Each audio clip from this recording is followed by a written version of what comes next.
이제 오늘 저희가 함께 좀 살펴볼 이 순장 교육은 강하고 담대하라 3번 강조하기라는 주제로 이 여호수아에 대한 말씀을 가지고 함께 은혜를 나누고자 합니다. 우리가 함께 여호수아 1장 1절부터 9절까지의 말씀을 한번 찬찬히 읽어보도록 하겠습니다. 시작.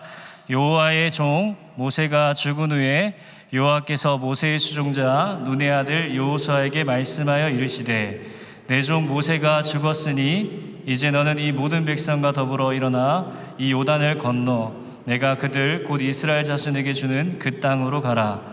내가 모세에게 말한 바와 같이 너희 발바닥으로 밟는 곳은 모두 내가 너희에게 주었노니 곧 강야와 이 레바논에서부터 큰 강 곧 유브라데 강까지 해쪽 속의 온 땅과 또 해지는 쪽 대해까지 너희의 영토가 되리라. 내 평생에 너를 능히 대적할 자가 없으리니 내가 모세와 함께 있었던 것 같이 너와 함께 있을 것임이니라. 내가 너를 떠나지 아니하며 버리지 아니하리니 강하고 담대하라. 너는 내가 그들의 조상에게 맹세하여 그들에게 주리라 한 땅을 이 백성에게 차지하게 하리라. 오직 강하고 극히 담대하여 나의 종 모세가 내게 명령한 그 율법을 다 지켜 행하고 우로나 좌로나 치우치지 말라. 그리하면 어디로 가든지 형통하리니 이 율법책을 내 입에서 떠나지 말게 하며 주야로 그것을 묵상하여 그 안에 기록된 대로 다 지켜 행하라. 그리하면 내 길이 평탄하게 될 것이며 내가 형통하리라. 내가 내게 명령한 것이 아니냐. 강하고 담대하라. 두려워하지 말며 놀라지 말라. 내가 어디로 가든지 내 하나님 여호와가 너와 함께 하느니라 하시니라. 아멘. 말씀을 읽어보니까 어떠세요? 너무 좋으시죠? 오늘 우리가 잘 알고 있는 이 여호수아 1장 1절부터 9절까지의 말씀인데 이 말씀은 강하고 담대하라가 주로 이루어진 말씀입니다. 오늘 이 순장교육을 한 문장으로 좀 정리를 하면 이렇습니다. 하나님의 약속과 말씀과 동행을 붙들 때 우리는 강하고 담대하게 사명을 감당할 수 있습니다. 다시 말씀드릴게요. 하나님의 약속과 말씀과 동행을 붙들 때 우리는 강하고 담대하게 사명을 감당할 수 있습니다. 순장에게 있어서 우리 순장의 중요한 것은 단지 열심히 하는 것만은 아닐 것 같습니다. 하나님께서 맡겨주신 일들을 열심히 감당하고 또 순종하며 말씀을 의지하며 끝까지 감당하는 거죠. 저는 이제 이 말씀을 좀 준비를 하면서 여러분들에게 먼저 좀 소명과 사명에 대해서 한번 좀 구분을 좀 하고자 합니다. 소명은 여러분들이 다 아실 것 같습니다. 소명은 하나님의 부르심, 하나님께서 나를 부르시는 것이죠. 그래서 이 소명을 한자로 이제 좀 풀어보면 이제 부를 소자의 목숨명입니다. 다시 말하면 목숨을 요구하는 게 소명인 겁니다. 그렇다면 사명은 뭐냐면 그 부르심에 응답하여서 내 삶을 감당하는 거죠. 사명은 이 부를 사자의 목숨명입니다. 그래서 사명은 목숨을 쓰는 일이죠. 소명은 하나님이 나를 부르시는 것이고 이 사명은 그 부르심에 순종하며 살아가는 게 이 사명이라는 것들을 우리가 돌아보게 됩니다. 그렇다면 이 여호수아에게 있어서 어떤 사명이 주어졌냐면 이 여호수아는 하나님께서 맡기신 그 백성들을 이끌고 이제 요단강을 건너 가나안 땅, 그 약속의 땅으로 들어가는 것이 이 여호수아의 사명인 겁니다. 동일하게 오늘 우리에게도 각자의 사명이 있습니다. 여러분의 가정, 또 이제 교회에서, 또 순모임, 또 교구에서 하나님께서 맡기신 자리가 있는 거죠. 근데 여기 계신 분들은 대부분 순장님들이시니까 여러분이 교구 안에서도 이 순장의 사명을 감당하는 분들입니다. 그래서 이제 이 중요한 것은 그 사명을 무엇으로 감당하느냐에 따라 다른 것인데 하나님께서 오늘 이 여호수아에게 이 사명을 이야기하시면서 첫 번째로는 능력보다는 먼저 약속을 이야기하셨고요. 방법보다는 말씀을 이야기하셨고 자신감보다는 먼저 내가 임마누엘, 동행을 보여주십니다. 그래서 우리가 이제 이 본문 배경을 좀 살펴보도록 하겠습니다. 이제 본문 배경 이제 위에서 밑에 세 번째 줄 이제 모세가 죽은 후부터 이제 청지기로 책임 있게 살아야 했습니다까지를 한번 읽어보도록 하겠습니다. 시작. 모세가 죽은 후에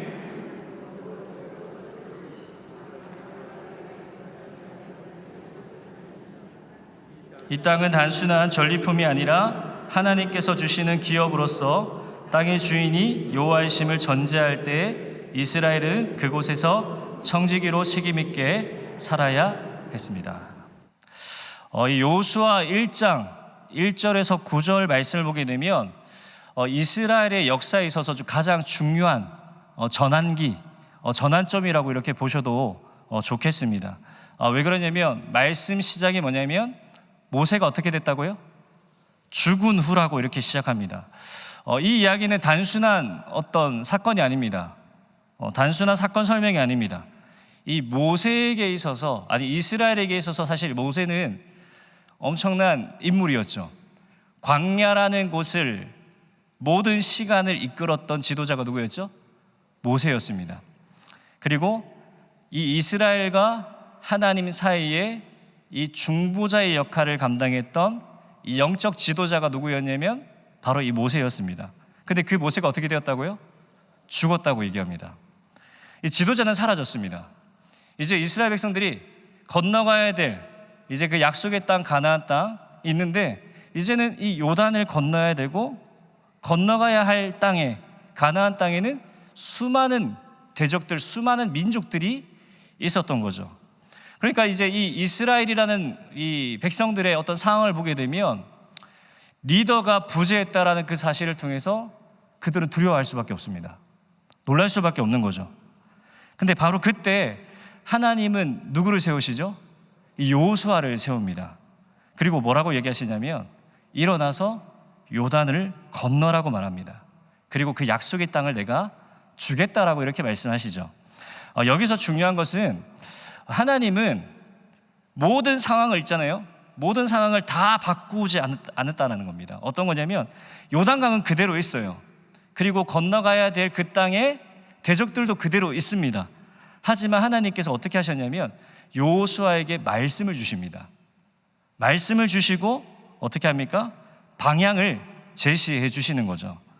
다시 말하면 하나님은 이 이스라엘이라는 나라가 리더의 부재를 통해서 두려움 가운데 있는 그들에게 두려움을 없애준 이후에 사건들을 이어가게 하신 것이 아니라, 사명을 주신 분이 아니라 말씀을 통해서 두려움을 넘어 사명의 자리로 걸어가게 하셨다라는 사실입니다. 또한 이제 하나님께서 이 아브라함에게 주신 약속을 다시 확인시켜 주시면서 이것은 하나님의 일이 사람 한 사람에게 달려 있는 게 아니라 하나님은 언약에 신실하신 분임을 우리에게 보여주신다는 겁니다. 다시 말하면 이겁니다. 사람은 바뀌어도, 사람은 죽어도, 아무리 뛰어나고 대단한 그 모세가 죽어도 하나님의 구속의 역사는 계속해서 이어진다라는 사실입니다. 그래서 모세가 죽어도 하나님의 계획은 절대 바꾸지 않고 절대 멈출 수 없다라는 것들을 이제 보게 되는 거죠. 그래서 하나님께서 이 여호수아를 부르셔서 어떻게 합니까? 그에게 강하고 담대하라를 몇 번 이야기하신다고요? 3번 이야기하신다라는 것들을 이야기합니다. 그래서 이 말씀은, 강하고 담대하라는 이 말씀은 야 쫄지 마, 겁내지 마, 무서워하지 마, 이렇게 단순한 정도의 말이 아니라 이 말씀은 네가 나의 약속을 믿고 내가 말한 그 말씀을 붙들고 나와 동행을 하면서 이 사명을 감당해야 된다라는 것들을 말씀하신 겁니다. 그리고 이제 본문을 좀 더 이제 배경을 살펴보시게 되면 이제 형통, 평탄 이야기도 나오거든요. 근데 이 형통과 평탄은 세상의 어떤 의미가 아니라 성경이 말하고 있는 형통은 무엇이냐면 말씀을 깊이 묵상하고 하나님 말씀에 순종하고 하나님의 뜻 안에서 자기의 사명을 발견하고 감당해 나가는 것이 형통이고 평탄이라는 것들을 오늘 말씀을 통해서 보여주는 겁니다. 그래서 이제 강하고 담대하라는 이 말씀은 어떤 단순히 어떤 성격에서 나오는, 성격을 바꿀 수 있는 그런 문제가 아니라 하나님의 약속과 말씀과 이 동행을 통해서 역사하신다라는 것들을 우리에게 보여줍니다. 자, 1번을 한번 이제 우리가 살펴볼게요. 1번 한번 이제 질문을 제가 읽겠습니다. 답을 여러분들이 읽어주시면 감사하겠습니다.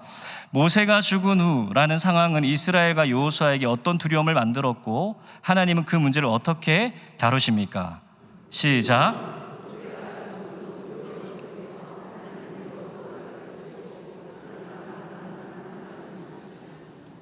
네, 모세가 죽은 후에 이스라엘 백성들 두려움 가운데 있었습니다. 그때 이제 하나님께서 여호수아를 세우시고 그에게 사명을 주시고 일어나 요단을 건너가라라고 말하는 겁니다. 아마 이 모세가 죽은 후에 이 여호수아의 심정을 한번 여러분들이 내가 여호수아라고 한번 상상해 보시면 좋겠습니다. 두렵고 떨리지 않겠습니까? 아무도 두렵고 떨리지 않으시군요. 역시 여러분들은 아름다우신 분이십니다. 네. 여호수아가 엄청나게 아마 떨었을 겁니다. 공동체는 불안해진 상황이죠. 이 여호수아는 이 리더라는 이 무게, 그 책임을 다 감당해야 되는 겁니다. 이제 누가 이 민족을 이끌어 갈 것인가? 그리고 정말 우리는 약속의 땅에 들어갈 수 있는가? 그리고 여호수아 개인적으로 내가 모세라는 그 사람을, 모세라는 그 스승을, 모세라는 그 지도자를 내가 대체할 수 있을까? 이 모든 질문이 이 여호수아에게 있었던 거죠.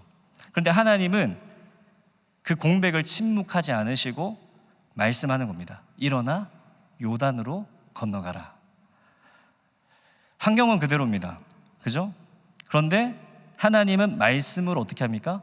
여호수아를 움직이신다라는 사실이죠. 이게 바로 영적인 원리입니다. 두려움이 사라진 이후에 순종하는 것이 아니라 말씀에 순종을 할 때에 우리는 두려움을 이겨낼 수 있다는 사실을 기억하시는 우리 순장님 되시길 축복합니다. 아마 우리의 삶에도 다 똑같은 상황은 아니지만 모세가 죽은 후라는 이런 같은 순간이 있습니다.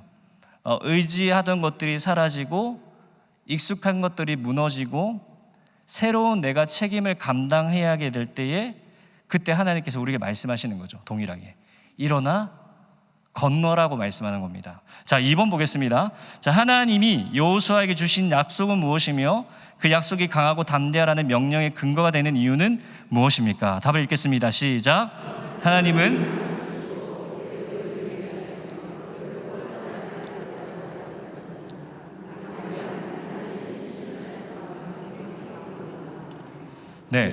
하나님은 여호수아에게 명령만 하신 것이 아니라 먼저 약속을 주십니다. 이 본문에서 주시는 약속을 담임 목사님께서 이렇게 좀 이야기하셨는데 좀 세 가지로 좀 정리를 좀 할 수 있는데요. 첫 번째로는 땅의 약속입니다. 하나님은 이미 주시겠다라고 하신 그 약속의 땅을 어떻게 합니까? 주신다라는 겁니다. 다시 말씀하시는 겁니다. 두 번째는 보호와 승리의 약속입니다. 어떠한 대적이 있을지라도 어떻습니까? 하나님이 함께 하시면 감당할 수 있다는 겁니다. 자, 세 번째는 동행의 약속입니다. 내가 너를 떠나지 아니하며 버리지 아니하리라 라는 말씀을 주신다는 거죠. 자, 이 세 가지의 약속이 강하고 담대하라는 이 약속의 말씀의 근거가 된다는 것들을 보게 됩니다. 왜요? 하나님은 여호수아에게 네가 강한 사람이니까 담대하라고 이렇게 말씀하지 않으시고 어떻게 말씀하시냐면 내가 너에게 약속을 했으니까 담대해야 된다. 내가 함께 하니까 담대해야 된다 라고 말씀하는 겁니다. 그래서 성경에서 말하는 이 담대함이라는 것은 어떤 스스로 확신을 가지고 엄청나게 어떤 확고한 신념을 가지는 것이 아니라 하나님이 나와 함께 하신다라는 그 믿음이 있다는 겁니다. 나는 약할 수 있어요. 나는 흔들릴 수 있습니다. 나는 두려울 수 있습니다. 그런데 살아계신 그 하나님이, 시퍼렇게 살아계신 그 하나님이 나와 함께 하시기에 나는 담대할 수 있다라고 이렇게 이야기를 하는 겁니다. 자, 세 번째 한번 문제를 볼게요. 자, 세 번의 강하고 담대하라는 각각 무엇을 요구하나요? 답을 읽겠습니다. 시작. 첫째는, 둘째는, 셋째는 두려움 극복을 요구합니다. 자, 하나님은 이 강하고 담대하라는 말씀을 6절부터 9절까지 이렇게 쭉 이야기하시거든요. 그런데 이 반복은 강조를 의미합니다. 그런데 단순한 강조가 아닙니다. 어떤 거냐면 각각 강하고 담대하라 무엇을, 강하고 담대하라 무엇을, 강하고 담대하라 무엇을 이렇게 얘기하십니다. 첫 번째로는 어떤 거냐면 이 여호수아에게 사명의 담대함, 사명을 수행할 것에 대해서 강하고 담대하라고 얘기합니다. 하나님은 여호수아에게 이 백성을 이끌고 그 땅을 차지하게 될 것이라고 말씀합니다. 그래서 이 담대함은 책임을 감당하는 담대함입니다. 여호수아는 개인적인 믿음만 지키면 되는 사람이 아니라 공동체를 이끌어 가야 되는, 그 어마무시한 이스라엘 백성들을 이끌어 나가야 되는 지도자였습니다. 그런 측면에서 우리 순장님들도 마찬가지입니다. 순장님은 자기 신앙만 지키는 분들이 아니라 맡겨진 영혼들, 나에게 허락하신 그 영혼들을 어떻게 해야 될까요? 케어하고 돌보고 관리하시는 분들이라는 거죠.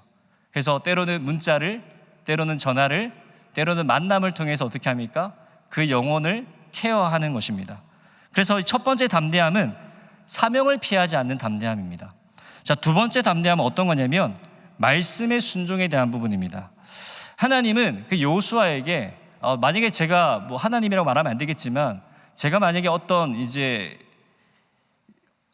리더격으로서 다른 어떤 리더에게 어떤 일을 맡기게 되면 어떤 그 리더가 어떤 하나의 임무를 수행하기 위해서는 어떤 기술을 가르칠 것 같아요. 하나부터 열까지 다 케어를 할 것 같습니다.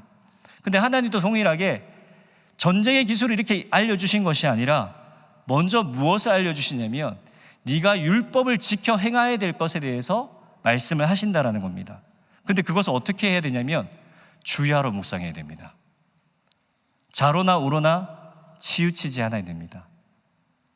이 담대함은 내 생각보다, 내 기준보다 말씀을 앞세우는 담대함이라고 볼 수 있습니다. 여러분들, 말씀대로 사는 것이 쉬울까요? 어려울까요? 어렵죠. 왜 어려울까요? 우리는 늘 연약한 죄인이기 때문에 그렇습니다. 우리가 말씀을 듣는 것만 잘해도요, 우리가 신앙생활을 잘할 수 있어요. 믿음은 들음에서 나고 들음은 그리스도의 말씀에서 나기 때문입니다. 근데 우리가 듣는 것에 익숙할까요? 익숙하지 않을까요? 익숙하지만 듣는 것을 그렇게 원하지 않는 것 같아요. 자기 고집이 있고 자기 생각이 있고 자기 경험이 있으니까 어떻게 합니까? 그 말씀이 들리지 않을 때가 많다라는 것들을 보게 됩니다. 때로는 말씀대로 살면 손해를 보는 것 같아요. 때로는 말씀대로 살면 느려 보이기도 해요. 뭔가 비효율적으로 보이기도 합니다. 그럼에도 어떻게 합니까? 하나님은 우리에게 요구하시는 것, 그 말씀을 끝까지 붙들고 살아가기를 원하신다라는 겁니다. 그게 두 번째 담대함입니다. 자, 세 번째 담대함은 어떤 거냐면 하나님의 동행을 믿는 담대함입니다. 하나님은 여호수아에게 두려워하지 말라라고 말씀하시면서 그 이유를 말씀해 주시는데요, 네가 어디로 가든지 내 하나님 여호와가 어떻게 한다고요? 너와 함께 하시겠다라고 말합니다. 우리 신년 감사 예배 때 담임 목사님께서 주신 말씀 기억나시나요? 새 하늘과 새 땅이신가요? 요셉에 대한 설교셨는데 요셉이 어떻게 해서 형통했죠?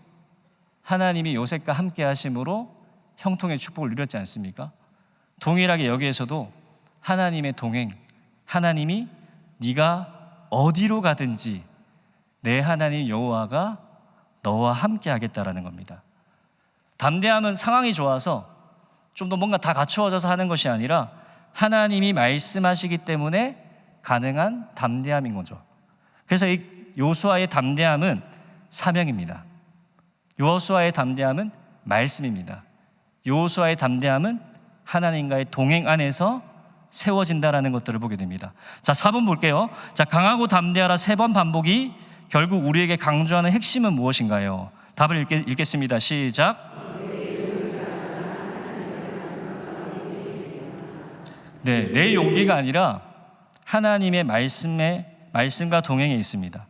우리가 보통 담대하지 못하는 사람들을 보게 되면 뭔가 성격의 문제가 있거나 기질의 문제가 있다라고 생각할 수 있습니다. 어떤 사람은 처음부터 강하고 어떤 사람은 처음부터 약하다 이런 식으로 여길 때가 있습니다. 그런데 성경은 우리에게 뭐라고 말씀하시냐면 성경이 말하는 담대함은 기질이 아니라 믿음이라는 것을 이야기합니다. 하나님은 너가 더 강해져라, 더 자신감을 가지라 라고 말씀하지 않습니다. 오히려 어떻게 말씀하시냐면 그 말씀을 입에 두라, 묵상하라, 지켜 행하라, 내가 함께 하겠다라고 말씀하는 겁니다. 우리가 하나님을 신뢰할 때 주어지는 이 믿음의 태도를 하나님은 원하시는 거죠. 그래서 우리 순장님의 담대함도 마찬가지인 것 같습니다. 사람을 많이 모으는 것에 있어서 그 담대함이 나오는 게 아닙니다. 내 경험이 많아서 그 담대함이 또 아닙니다. 내가 유능해서 담대한 것도 아닙니다. 하나님의 약속을 믿고 하나님의 말씀을 따라가고 하나님이 나와 함께 하신다라는 그 임마누엘, 그 사실을 신뢰할 때에 우리가 담대할 수 있다는 사실입니다. 자, 우리 나눔 이제 1번, 2번을 좀 살펴볼게요. 자, 나눔 1번을 보시게 되면 지금 내 삶, 가정, 사역, 직장, 관계에서 요단강 앞처럼 느껴지는 전환기의 과제는 무엇입니까? 그 자리에서 내가 붙들어야 할 하나님의 약속 한 가지는 무엇인가요? 자, 이스라엘은 지금 요단강 앞에 서 있습니다. 뭐 뒤로 갈 수도 없어요. 앞으로 나가야 되는데 상황은 쉽지 않습니다. 우리의 인생에도, 우리의 삶에도 이 요단강 앞과 같은 순간들이 있습니다. 익숙한 자리에서 벗어나야 될 때가 있고, 결정을 내려야 될 때가 있고, 믿음으로 한 걸음 더 내디뎌야 되는 순간이 있습니다. 그런데 중요한 것은 그 자리에서 우리는 무엇을 보느냐라는 것입니다. 어떤 사람은 두려움을 볼 것이고요, 어떤 사람은 하나님의 약속을 붙들 겁니다. 하나님은 여호수아에게 상황을 보게 하신 것이 아니라 약속을 통해서 약속을 보게 하신 것이죠. 그래서 우리가 이 전환기에 붙들어야 될 것은 우리의 감정이 아니라, 우리의 상황이 아니라 무엇이 되어야 될까요? 말씀이 되어야 된다는 것들을 기억했으면 좋겠습니다. 그래서 우리가 지금 계속해서 성경 통독을 해 나가고 있는데, 하나님 오늘 나에게 주시는 말씀이 어떤 것입니까? 오늘 나에게 어떤 음성을 들려주시기 원하십니까? 그 말씀 한 구절에 씨름하면서 묵상하면서 살아갈 수 있는 여러분의 모습이 되었으면 좋겠습니다. 자, 나눔 2번 보시면 형통을 하나님의 기준이 아닌 속적 기준, 성과, 인정, 안정 등으로 오해하는 부분들이 있다면 말씀 순종으로 방향을 바로잡기 위한 구체적인 실천을 한번 나누어 보라고 이렇게 입니다. 하나님은 이 형통과 평탄을 약속하셨습니다.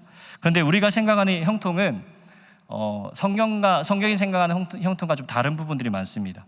우리는 형통을 성과, 안정, 인정, 어떤 결과의 기준으로 생각할 수 있지만, 하나님이 말씀하시는 형통의 기준은 무엇이냐면 그 말씀을 묵상하는 것, 말씀을 지켜 행하는 것, 그리고 말씀대로 살아가는 것이 형통인 거죠. 그래서 우리가 결과가 아니라 이 방향과 순종이 기준이 되어야 된다는 것을 보게 됩니다. 오늘 우리가 이제 순장 교육을 좀 마무리하기 원하는데, 강하고 담대하라 3번 강조하기를 좀 살펴보았습니다. 여러분들은 상황이 아니라 하나님의 약속을 붙들고 있는가? 결과가 아니라 하나님의 말씀을 순종하고 있는가? 라는 그러한 질문과, 또 하나님의 약속을 붙들고 하나님의 말씀을 순종하겠다라는 그러한 다짐이 있으시는 우리 순장님들 한 분 한 분 되시길 축복합니다. 우리 여호수아를 강하게 만든 것은 성격이 아니었어요. 상황이 좋아서도 아니었습니다. 심지어 모세보다 뛰어나서도 아닙니다. 왜 여호수아가 강하고 담대할 수 있었냐면 하나님의 약속이, 하나님의 말씀이, 하나님이 동행이 그와 함께 있기 때문입니다. 그런 것처럼 우리에게 동일하게 하나님, 나는 상황이 아니라 하나님의 약속을, 하나님의 말씀을, 하나님과 동행하는 것에 내가 목숨 걸겠습니다 라는 이러한 사실을 기억하시면서 나아갈 수 있는 우리 순장님들에게 축복합니다.